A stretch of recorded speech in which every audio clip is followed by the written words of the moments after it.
Look, I think I'm very thankful to the neighborhood I grew up in, Bodia, because there were these neighborhood uncles who used to feel, I mean, they were very close. I mean, you know how the 90s households would look like, the neighborhoods, right? And you live in Calcutta, and the neighborhoods are really tight and thick. And the locality I live in is pretty much similar. People are very tightly knit. My father and the uncles next door, they used to, we used to invite them for chai, and we used to watch cricket together. That's the sort of neighborhood I grew up in. But the one thing that I would really thank my, elder friends that I played with was for the sheer competitive edge they gave me all through my life. I was the youngest in that group. I used to play alongside them. They gave me the opportunity to do that. And because of that, I never feared anything. And I think I started to believe that I could conquer anything and everything. Even though I was, like you said, not the most gifted, I had my own challenges. I used to feel that anything could be overcome. Maybe not necessarily, toe to toe. I could never be a Usain Bolt. But very early on in life, I realized that my limitations had to be conquered through other strengths that I could bring to the table. And I used to constantly think, okay, this is my weakness. How do I combat it?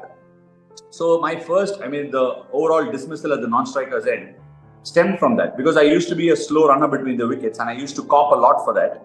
I used to take extra, distance as soon as the bowler delivered the ball. I used to start running. And if I wanted to get a couple of twos, I used to step out on purpose early on to try and counter the ball on either side of the pitch to get a couple of twos.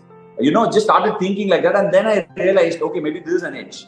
I should probably run the batsman out at the non-strikers. And so I started thinking about how to combat all this because of the limitations I had. Look, I think we all are born with some strengths and born with limitations. But I think if you can much use has your already been strengths said to cover up your and written about limitations, you will Ravichandran probably Ashwin. even things out. In fact, we have already done quite a number of shows on our platforms as well. I've written a number of articles, but this documentary is a very special one.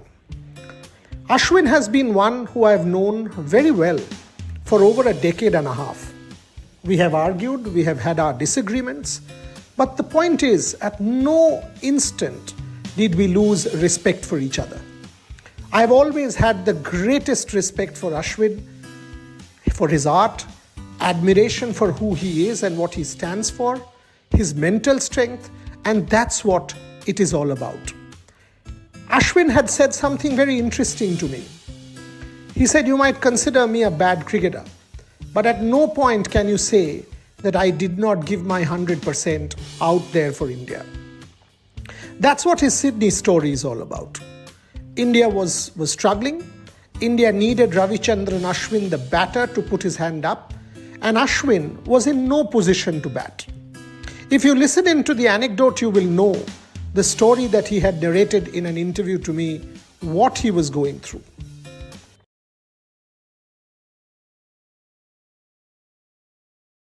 So again, right, every time something happens to my body, right, this was very freakish. It's like I even went to the extent of studying exercise science. What is happening with my body? Why is my body giving up? And then I put everything to bed. Like I started training, like we all do exercises in the gym, right? We lift, we do deadlifts, we do squats. I wanted to understand how these are translating into movement patterns on the ground. So I started my gym exercise and working out exercises the way I was playing on the field. And I thought I had put to bed all those sort of injuries and limitations I had, because when I came out, my body felt fresh.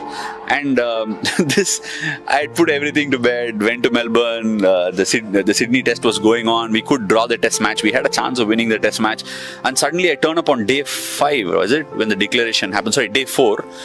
So what happens in Sydney, I'm sure you're aware, everywhere else they'll give you the bowling place just besides the pitch, where there is a pitch. It's hard. But in Sydney, they give you the outer surface, which is full of sand.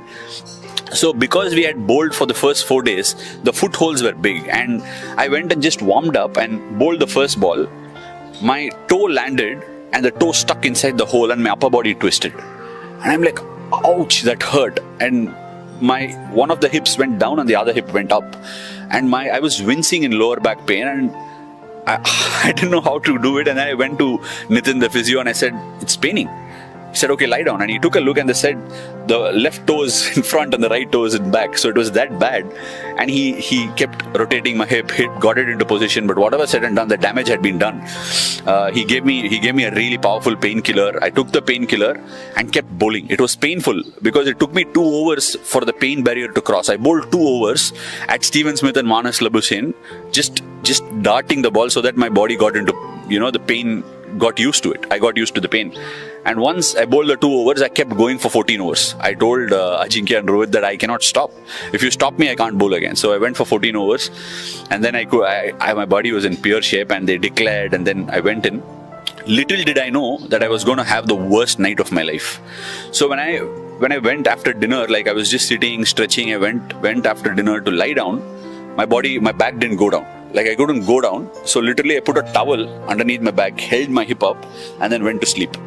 I thought usually with back spasm, if you take a painkiller, the next morning is better. So the next morning I was awake. My mind was telling me to get up, but I couldn't. I couldn't turn left, turn right, or get up. And I kept yelling out. We were in 2 rooms. My kids were there. So my wife sleeps with the kids to give me space to sleep. So I was shouting about 20-25 times before my wife came up. The children were helping me hold my hands, and she just pulled me up and I couldn't get up. So I just got on all fours, and even all fours were paining. So I called Yogesh. Nitin didn't pick up the phone. The other physio, I crawled outside the door, kept yelling for Yogesh. He came, he gave me a medicine, he gave me a painkiller, lifted me and just put me in the shower. So after I put some hot water on my back, it started warming up. And then I don't know how I even went to the game. So it was really painful. Put the bag, and my daughter held my shorts because I couldn't. So she just pushed the shorts up, and as she was pushing my shorts, I was like tearing up in pain. And my wife looked at me and said, "You're going to go and play a game?" I said, "I have to do it." But when I came back, when she called me after the game, I was sitting outside giving that immediate after game interview. My wife sent a message, "You actually did play." So it was quite, and she told me how my daughters were cheering, how they were watching the game. She was teaching them the game. I just felt that particular day, forget about the performances, whatever it is, that particular day in Sydney with pain, with injury, Ashwin could have shirked off. The same place where Sydney, a lot of people felt I shirked off, Preeti and his is where it was meant to happen, and I was so pleased. He did manage to go to the ground, put his best foot forward and save that Sydney Test match for India. Isn't that what defines his craft? The ultimate competitor. The fierce rival that any opponent would fear to fight. Isn't that Ashwin? When we talk about cricketers and their legacy, we also talk about their character. We talk about what they stand for. And that's what this whole documentary is all about. What Ashwin stands for, what defines his art. The Steve Smith obsession.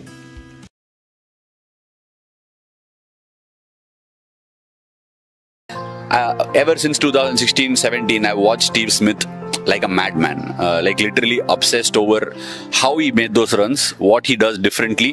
Why am I not catching certain small cues? See, I think as a bowler, what makes me get those wickets are not my skill or not just my plans. It's that very innate understanding of what a batsman is doing at the last moment and change my bowling according to it at the point of release.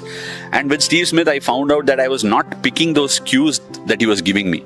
So I had to like get really obsessed with him. There is a movie in Tamil. I'm not sure it's come out in. It'll come on Setmax very soon. I'm sure, where they say, "Tell me who your enemy is. I'll tell you your character." Generally, we say, "We'll show your friends. I'll tell you who you are." But that really stuck out to me. Like I connect movies with life, what the storyline is saying, and all that. And I realized that I must make obsession of people that I'm not able to get the better of. So I make a very, very clear and earnest attempt of the big dogs and opposition, go to a very, very small detail of how they are doing certain things. How can I break that pattern and all that? And my duel with him in Australia was anything could be stated as anything by anybody. But for me, it was a culmination of what I wanted to achieve all my life. That is precisely what makes Ashwin a legend of sport that he is. The other thing that you must think of when you talk about Ashwin is his mental strength. India versus Pakistan at the favorite MCG, full of Indian supporters. Virat Kohli playing the greatest ever T20 innings of all time, and yet India may have lost that game. Mohammad Nawaz was bowling. Ashwin needed some runs. Virat had given him multiple options, but he is Virat. Ashwin, at that instant, when Nawaz bowled one down leg, managed to get that wide by just shuffling towards off. Smart. You might just call it, he was prudent and smart. But when it's India, Pakistan, with 1 billion people watching and everything at stake, think what the mind is telling you. How can the mind be so sharp under such pressure? But then you're talking about Ashwin. As I said, that is what defines his craft. The mind was always one step ahead of the heart. From the heart, he gave it his all, but he was working things out in the mind. Mentally, he was winning battles.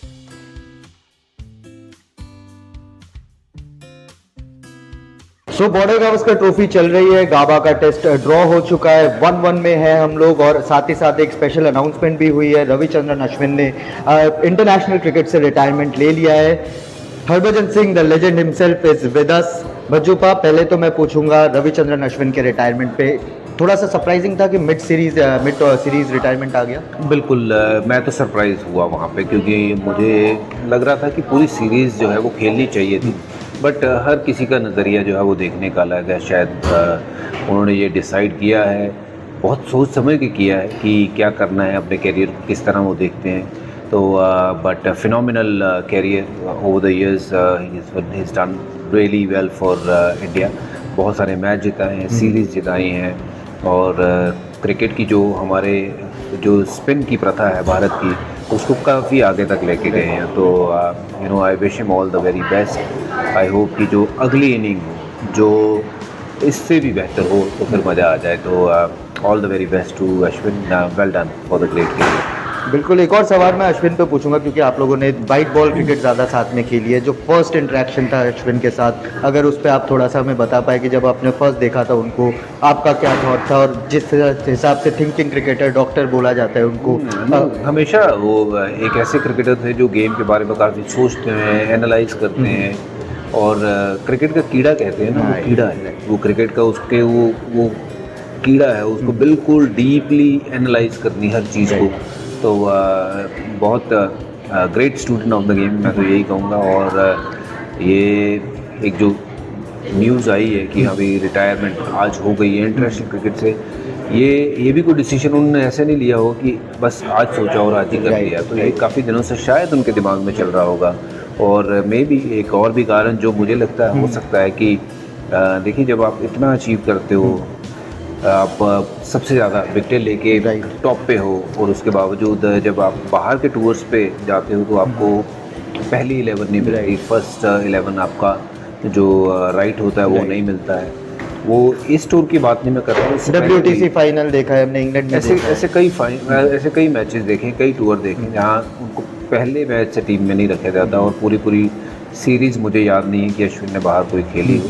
तो मुझे लगता है कि वो भी एक दिमाग में होगा कि आगे जो क्रिकेट है वो भारत में नहीं है। क्रिकेट जो है वो अब भारत में होनी है अक्टूबर में जाकर के 2025 में। उससे पहले इंग्लैंड का दौरा है, 5 टेस्ट मैचेस वहाँ हैं, वहाँ वाशिंगटन सुंदर अभी हाल फिलहाल में अच्छा करके आए हैं।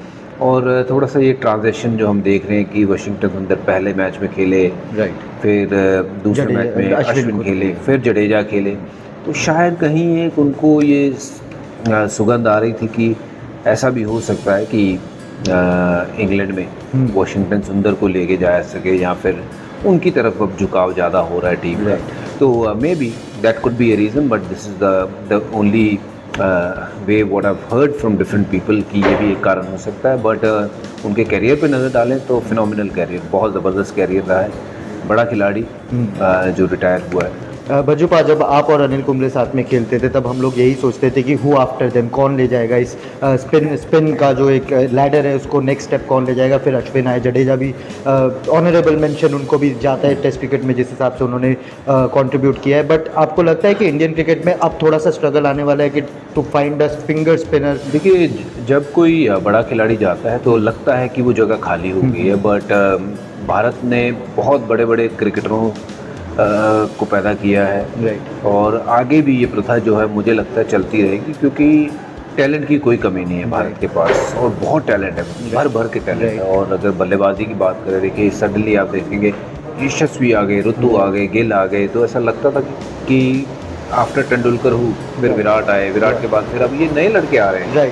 तो ये ट्रांजिशन फेस है, इसमें कोई ना कोई तो आपको मिल जाएगा। And I hope and pray कि वॉशिंगटन सुंदर जब उनको पूरा मौका मिलेगा तो वो इस मौके को पूरा।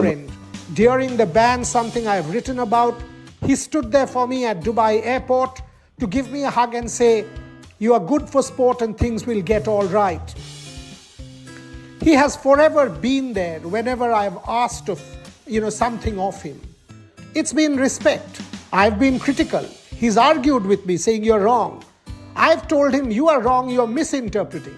But that's the fun of a relationship, isn't it? You won't engage unless you really value someone.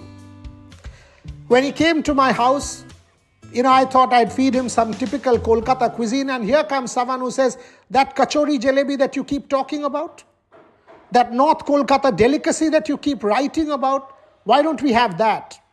That's Ashwin. Never, ever shy from experimenting. Never trying, to do the conventional. Always keen on being different. Standing up for his cause.